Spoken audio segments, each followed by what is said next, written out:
السلام علیکم پیارے ساتھیوں، امید کرتی ہوں کہ آپ سب خیریت سے ہوں گے۔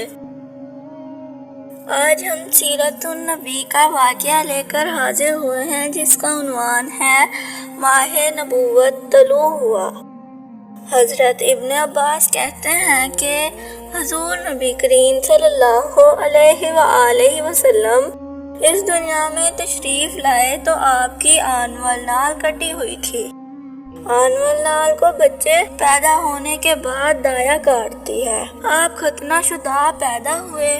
حضرت عبد المطلب یہ دیکھ کر بے حد حیران ہوئے اور خوش بھی ہوئے۔ وہ کہا کرتے تھے میرا بیٹا نرالی شان کا ہوگا۔ آپ کی پیدائش سے پہلے مکہ کے لوگ خشک سالی اور قحط کا شکار تھے، لیکن جو ہی آپ کے دنیا میں تشریف لانے کا وقت قریب آیا، بارشیں شروع ہو گئیں، خشک سالی دور ہو گئی، درخت ہرے بھرے ہو گئے اور پھلوں سے لد گئے، زمین پر سبزہ ہی سبزہ نظر آنے لگا۔ پیدائش کے وقت آپ اپنے ہاتھوں پر جھکے ہوئے تھے، سر آسمان کی طرف تھا۔ ایک روایت کے الفاظ یہ ہیں کہ گھٹنوں کے بل جھکے ہوئے تھے، مطلب یہ کہ سجدے کی سی حالت میں تھے۔ آپ کی مٹھی بند تھی اور شہادت کی انگلی اٹھی ہوئی تھی، جیسا کہ ہم نماز میں اٹھاتے ہیں۔ حضرت محمد صلی اللہ علیہ وآلہ وسلم فرماتے ہیں جب میری والدہ نے مجھے جنم دیا تو ان سے ایک نور نکلا، اس نور سے شام کے محلات جگمگا اٹھے۔ آپ صلی اللہ علیہ وآلہ وسلم کی والدہ حضرت آمنہ فرماتی ہیں حضرت محمد صلی اللہ علیہ وآلہ وسلم کی پیدائش کے وقت ظاہر ہونے والے نور کی روشنی میں مجھے بصری میں چلنے والے اونٹوں کی گردنیں تک نظر آئیں۔ علماء سہلی رحمۃ اللہ نے لکھا ہے کہ جب آپ پیدا ہوئے تو آپ نے اللہ کی تعریف کی۔ ایک روایت میں یہ الفاظ آئے ہیں اللہ اکبر کبیرہ والحمدللہ کثیرہ وسبحان اللہ بکرۃ اصیلا۔ اللہ تعالیٰ سب سے بڑا ہے، اللہ تعالیٰ کی بے حد تعریف ہے اور میں صبح و شام اللہ کی پاکی بیان کرتا ہوں۔ آپ کی ولادت کس دن ہوئی اس بات پر سب کا اتفاق ہے کہ وہ پیر کا دن تھا۔ آپ صبح فجر طلوع ہونے کے وقت دنیا میں تشریف لائے۔ تاریخ پیدائش کے سلسلے میں بہت سے قول ہیں۔ ایک روایت کے مطابق 12 ربیع الاول کو پیدا ہوئے، ایک روایت 8 ربیع الاول کی بھی ہے، ایک روایت 2 ربیع الاول کو پیدا ہوئے۔ اس سلسلے میں اور بھی بہت سی روایات ہیں۔ زیادہ تر مورخین کا خیال ہے کہ آپ 8 ربیع الاول کو پیدا ہوئے۔ 9 ربیع الاول تقویم کے طریقہ کے حساب سے جب تاریخ نکالی گئی تو 9 ربیع الاول نکلی۔ مطلب یہ کہ اس بارے میں بالکل صحیح بات کسی کو معلوم نہیں۔ اس پر سب کا اتفاق کہ مہینہ ربیع الاول کا تھا اور دن پیر کا تھا۔ یہ بھی کہا جاتا ہے کہ آپ کو پیر کے دن ہی نبوت ملی۔ پیر کے روز ہی آپ نے مدینہ منورہ کی طرف ہجرت فرمائی اور پیر کے روز ہی آپ کی وفات ہوئی۔ آپ عام الفیل میں پیدا ہوئے، یعنی ہاتھیوں والے سال میں پیدا ہوئے۔ اس سال کو ہاتھیوں والا سال اس لیے کہا جاتا ہے کہ ابرہہ نے ہاتھیوں کے ساتھ مکہ مکرمہ پر چڑھائی کی تھی۔ آپ کی پیدائش اس واقعے کے کچھ ہی دن بعد ہوئی تھی۔ واقعہ کچھ اس طرح ہے کہ ابرہہ یمن کا عیسائی حاکم تھا۔ حج کے دنوں میں اس میں دیکھا کہ لوگ بیت اللہ کا حج کرنے جاتے ہیں۔ اس نے اپنے لوگوں سے پوچھا یہ لوگ کہاں جاتے ہیں؟ اسے جواب ملا بیت اللہ کا حج کرنے کے لیے مکہ جاتے ہیں۔ اس نے پوچھا بیت اللہ کس چیز کا بنا ہوا ہے؟ اسے بتایا گیا پتھروں کا ہے۔ اس نے پوچھا اس کا لباس کیا ہے؟ بتایا گیا ہمارے ہاں سے جو دھاری دار کپڑا جاتا ہے اس سے اس کی پوشاک تیار کی ہوتی ہے۔ ابرہہ عیسائی تھا۔ ساری بات سن کر اس نے کہا، مسیح کی قسم میں تم لوگوں کے لیے اس سے اچھا گھر تعمیر کروں گا۔ اس طرح اس نے سرخ، سفید، زرد اور سیاہ پتھروں سے ایک گھر بنوایا، سونے اور چاندی سے اس کو سجایا، اس میں کئی دروازے رکھوائے، اس میں سونے کے پترے جڑوائے، اس کے درمیان میں جواہر لگوائے، اس مکان میں ایک بڑا سا یاقوت لگوایا، پردے لگوائے، وہاں خوشبوئیں سلگانے کا انتظام کیا۔ اس کی دیواروں پر اس قدر مشک ملا جاتا تھا کہ وہ سیاہ رنگ کی ہو گئی، یہاں تک کہ جواہر بھی نظر نہیں آتے تھے۔ پھر لوگوں نے کہا، اب تمہیں بیت اللہ کا حج کرنے کے لیے مکہ جانے کی ضرورت نہیں رہی، میں نے یہی تمہارے لیے بیت اللہ بنوا دیا ہے، لہٰذا اب تم اس کا طواف کرو۔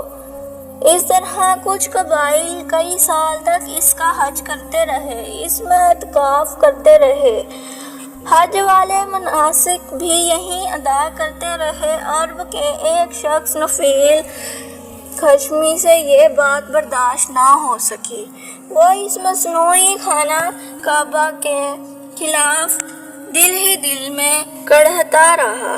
آخر اس نے دل میں ٹھان لی کہ وہ ابرہہ کی اس عمارت کو گندہ کر کے چھوڑے گا۔ پھر ایک رات اس نے چوری چھپے بہت سی گندگی اس میں ڈال دی۔ ابرہہ کو معلوم ہوا تو سخت غضبناک ہوا، کہنے لگا، یہ کارروائی کسی عرب نے اپنے کعبہ کے لیے کی ہے، میں اسے ڈھا دوں گا، اس کا ایک ایک پتھر توڑ دوں گا۔ اس نے شام و حبشہ کو یہ تفصیلات لکھ دیں، اس سے درخواست کی کہ وہ اپنا ہاتھی بھیج دے۔ اس ہاتھی کا نام محمود تھا، یہ اس قدر بڑا تھا کہ اتنا بڑا ہاتھی روئے زمین پر دیکھنے میں نہیں آیا تھا۔ جب ہاتھی اس کے پاس پہنچ گیا تو وہ اپنی فوج لے کر نکلا اور مکہ کا رخ کیا۔ یہ لشکر جب مکہ کے کرب و جوار میں پہنچا تو ابرہہ نے فوج کو حکم دیا کہ ان لوگوں کے جانور لوٹ لیے جائیں۔ اس کے حکم پر فوجیوں نے جانور پکڑ لیے، ان میں عبد المطلب کے اونٹ بھی تھے۔ نفیل بھی اس لشکر میں ابرہہ کے ساتھ موجود تھا اور یہ عبد المطلب کا دوست تھا۔ عبد المطلب اس سے ملے، اونٹوں کے سلسلے میں بات کی۔ نفیل نے ابرہہ سے کہا، قریش کا سردار حضرت عبد المطلب ملنا چاہتا ہے، یہ شخص تمام عرب کا سردار ہے، شرف اور بزرگی سے حاصل ہے، لوگوں میں اس کا بہت بڑا اثر ہے، لوگوں کو اچھے اچھے گھوڑے دیتا ہے، انہیں عطیات دیتا ہے، کھانا کھلاتا ہے، یہ گویا عبد المطلب کا تعارف تھا۔ ابرہہ نے انہیں ملاقات کے لیے بلایا۔ ابرہہ نے ان سے پوچھا، بتائیے آپ کیا چاہتے ہیں؟ انہوں نے جواب دیا، میں چاہتا ہوں میرے اونٹ مجھے واپس مل جائیں۔ ان کی بات سن کر ابرہہ بہت حیران ہوا۔ اس نے کہا، مجھے تو بتایا گیا تھا کہ آپ عرب کے سردار ہیں، بہت عزت اور بزرگی کے مالک ہیں، لیکن لگتا ہے مجھ سے غلط بیانی کی گئی ہے، کیونکہ میرا خیال تھا آپ مجھ سے بیت اللہ کے بارے میں بات کریں گے، جس کو میں گرانے آیا ہوں اور جس کے ساتھ آپ سب کی عزت وابستہ ہے، لیکن آپ نے تو سرے سے اس کی بات ہی نہیں کی اور اپنے اونٹوں کا رونا لے کر بیٹھ گئے، یہ کیا بات ہوئی؟ اس کی بات سن کر عبد المطلب بولے، آپ میرے اونٹ مجھے واپس دے دیں، بیت اللہ کے ساتھ جو چاہے کریں، اس لیے کہ اس گھر کا ایک پروردگار ہے، وہ خود ہی اس کی حفاظت کرے گا، مجھے اس کے لیے فکر مند ہونے کی ضرورت نہیں۔ ان کی بات سن کر ابرہہ نے حکم دیا، ان کے اونٹ واپس دے دیے جائیں۔ جب انہیں ان کے اونٹ واپس مل گئے تو انہوں نے ان کے سینگوں پر چمڑے چڑھا دیے، ان پر نشان لگا دیے، انہیں قربانی کے لیے وقف کر کے حرم میں چھوڑ دیا تاکہ پھر کوئی انہیں پکڑ لے تو حرم کا پروردگار اس پر غضبناک ہو۔